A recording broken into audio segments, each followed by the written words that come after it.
Revived racy Regal paces 81 Indy. Look ma, no turbo. Buick's 252 Big Six with Smokey Yunick's hot rod tricks makes V8-like power naturally. 1981 marks a big turnaround in GM's midsize cars. When they debuted in 1978, sales plunged from that of the best-selling bigger 77 models. GM made some controversial changes. They eliminated rear roll-down windows on sedans, and for Olds and Buick models debuted an awkward-looking slant-back rear window. By last year, only the slant-back two-door coupe remained, and this year it's gone. The Regal is now the only mid-sized Buick two-door offered. The rarely ordered 3-speed manual transmission remains on the 4-door Century, but manual steering is banished. The restyled 81 AG bodies have many of the 1980 full-size BC body innovations. These include electronic carburetors with computer command control, a resume speed switch on the cruise control, higher pressure tires, a fixed mast antenna on higher-end stereos replacing GM's trademark window-embedded antenna, a plastic wheelhouse with built-in battery tray, and a low-profile side-lift tire jack. Front and rear styling is lean, mean, and clean. Flush side bumpers contribute to an 18% lower drag coefficient. Of all the GM restyled G-bodies, the Regal has the cleanest, most tasteful styling, yet also the sleekest and most au courant. The 81 Buick Regal powertrains are significantly different than other BOP G-bodies. Like Olds Cutlass and Pontiac Grand Prix, it has a 110 horsepower 3800cc V6 standard with a 241 axle ratio. But Buick uses a beefier turbo-hydromatic 350C lockup clutch transmission, while Pontiac and Olds use a turbo-hydromatic 200C. While Olds and Pontiac offer an optional 120 horsepower 4300cc V8, Regal offers an all V6 lineup. A new 49-state 150 horsepower 4150cc 4-barrel V6 is a $350 option. It has steel exhaust headers and dual resonator exhaust for V8 power with V6 economy. Now where have we heard that before? For $980 over the $7,550 base price of the Regal Sport Coupe has a hotter 175 horsepower 3800 turbocharged V6. It also includes dual sport mirrors, fast ratio 12.7 to 1 to 15 to 1 variable ratio power steering, tungsten halogen high beam headlamps, temperature and vacuum boost gauges, P205 and 70R14 tires, and Grand Touring suspension. The Y44 Sport Coupe exterior decor package features a silver body color combined with one of 4 upper body colors, a blacked-out grille, headlamp and tail lamp trim, bright rocker panel moldings, a sport steering wheel, and snazzy turbine-styled 14x7-inch wheels inherited from the defunct Century Turbo Coupe. You can buy the Turbo Regal with bucket seats. Surprisingly, a notchback bench is standard. And get the decor package for about $9,000. Of particular interest is a new 4,000-pound trailering option known as the RPO Y47. It adds a higher stall speed 2.4 to 1 ratio torque converter, a 342 to 1 ratio axle with posi traction, and heavy-duty engine and transmission cooling. It's considered a different drivetrain by the EPA. The Turbo Coupe rates 19 miles per gallon city and 27 miles per gallon highway, but the Y47 Turbo rates 18 city and 25 highway for just 21 miles per gallon combined, like a V6 with V8 fuel economy. Lloyd-Royce and Buick's special product engineering team have enlisted famed engine builder Smokey Yunick to help them develop their V6 into a legitimate rival of the Chevrolet V8. For 1981, Lloyd Rolls-Royce, the 44 years young Buick division manager, is on a mission to show up Chevrolet's legendary V8. Royce ordered a wholesale revision of Buick's turbocharged V6. It's the engine he himself pioneered as Buick's chief engineer in the 1976 Buick Regal Indy 500 pace car. No longer does it simply yield V6 economy with V8 power. Royce made a promise that the sporty Regal will be essentially the Trans Am of Buick, running circles around the other three GM G-body personal cars. Its new mission is becoming a top-tier performance power plant that will compete with any sporting car, foreign or domestic. Royce will tell you with great frankness and even relish that Buick is light on its feet and not enslaved by bureaucratic inertia like Chevrolet.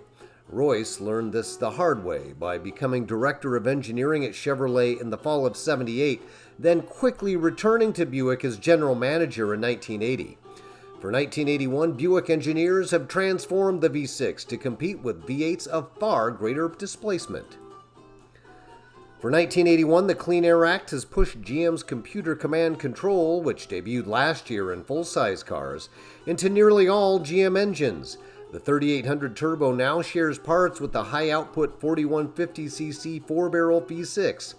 They breathe easier with new stainless steel tuned Wyand exhaust headers, a larger dual-bed catalytic converter, and dual resonators from the 80th Century Turbo Coupe. The freer breathing increases the turbo's horsepower from 165 to 175 at 4,000 RPM, and torque from 265 foot-pounds at 2,800 RPM to 280 foot-pounds at only 2,400 RPM. The new high-output 4150 adds a spark feedback system like the Turbo V6 that gives it a 9.5 to 1 compression ratio, plus a high-lift longer duration camshaft.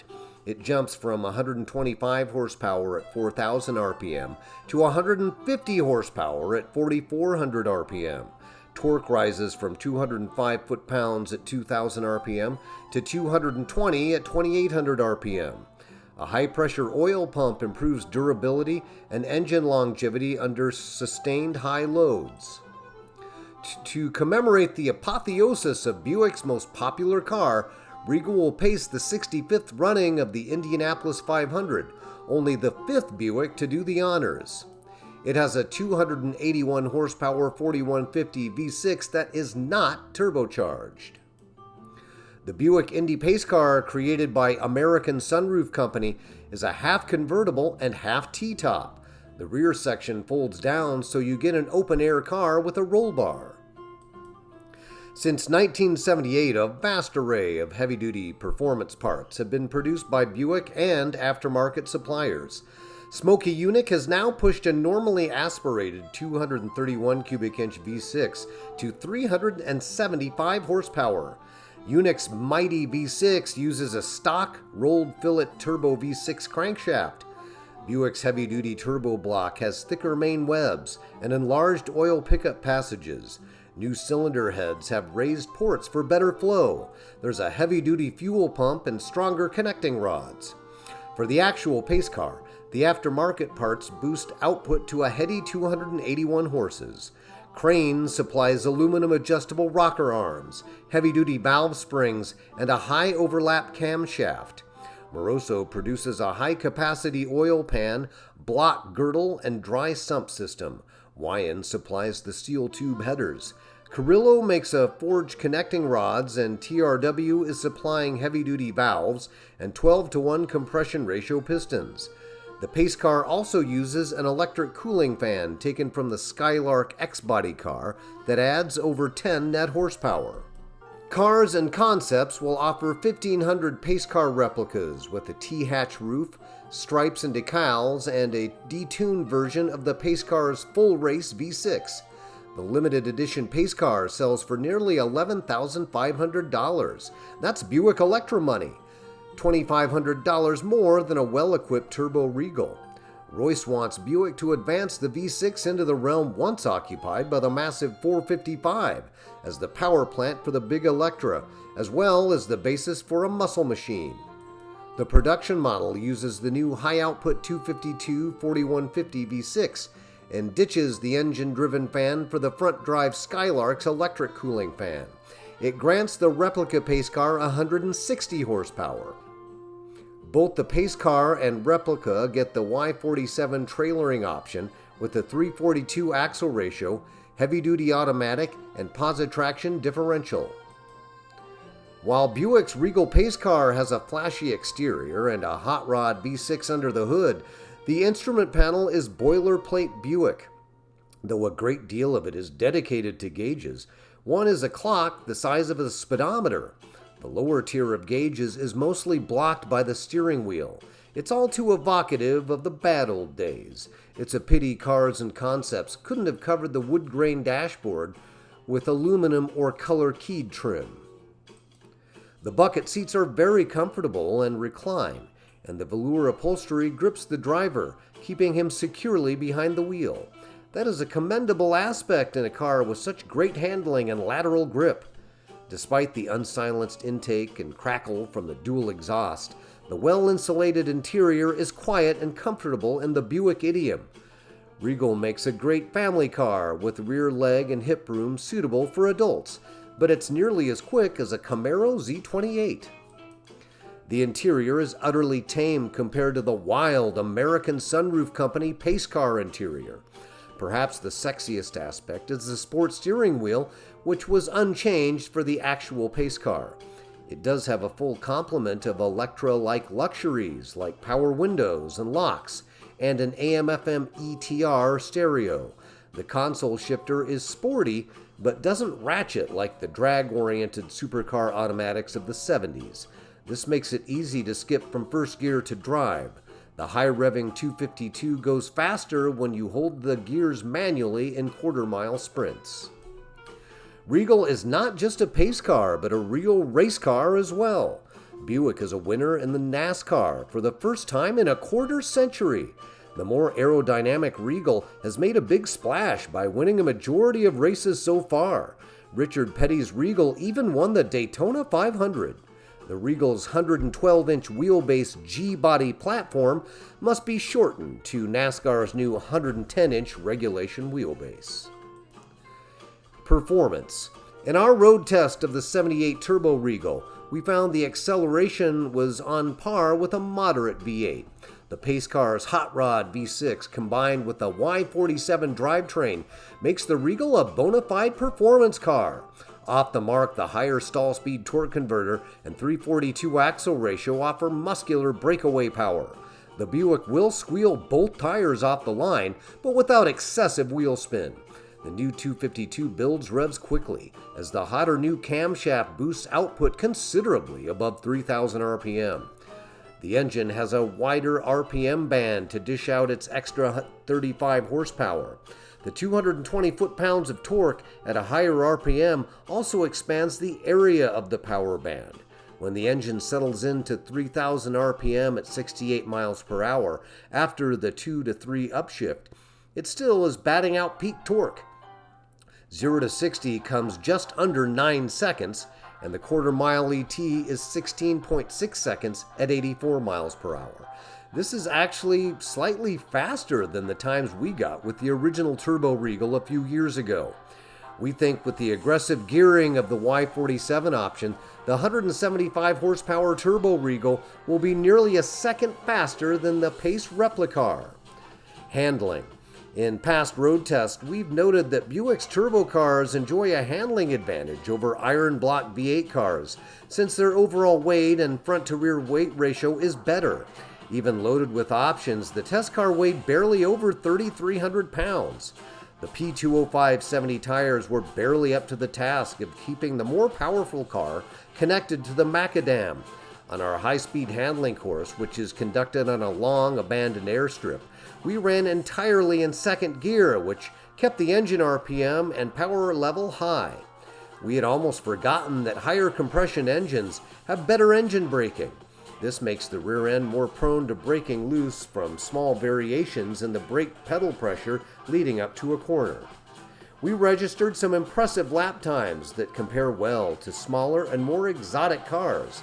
We can state unequivocally that Royce's goal of making a quasi-Trans Am of the Regal has been achieved. Braking. The aluminum wheels decreased the unsprung weight and gave the Regal a more supple ride with better bounce rebound characteristics than the heavier chrome wheels on the '78 Turbo Regal.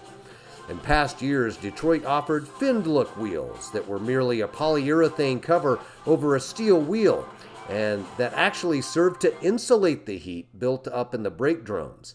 These fins are, thankfully, actually fins, and they help the rear drum brakes shed heat quicker.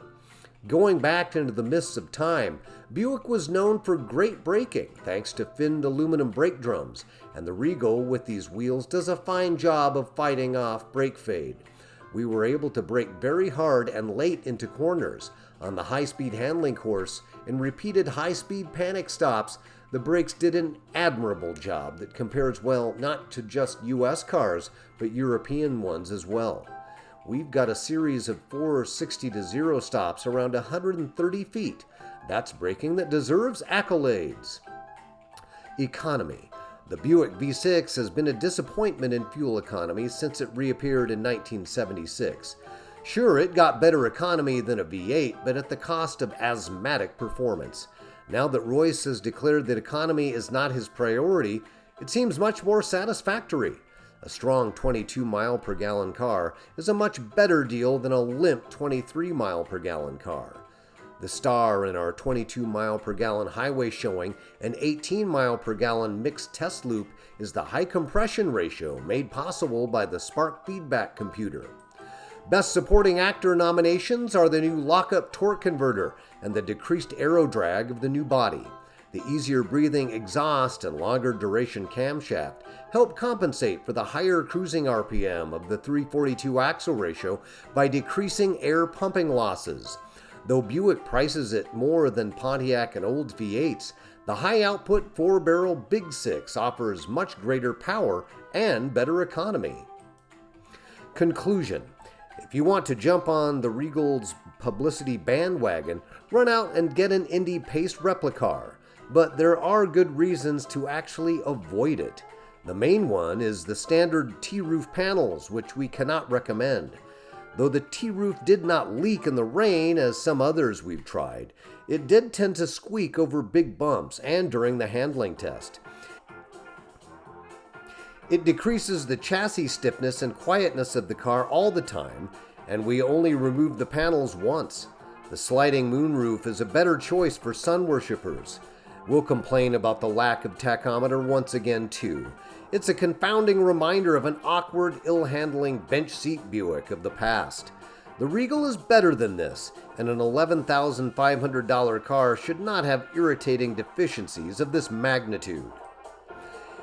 If it was our money, we'd get the Y44 Decor package with the two-tone paint and turbine wheels, the Y47 trailering group, and the regular production 150 horsepower HO6.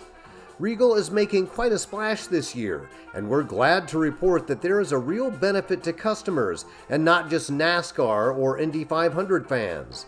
GM has long been a style leader, and the Regal is a rare bird that is both tasteful and alluring.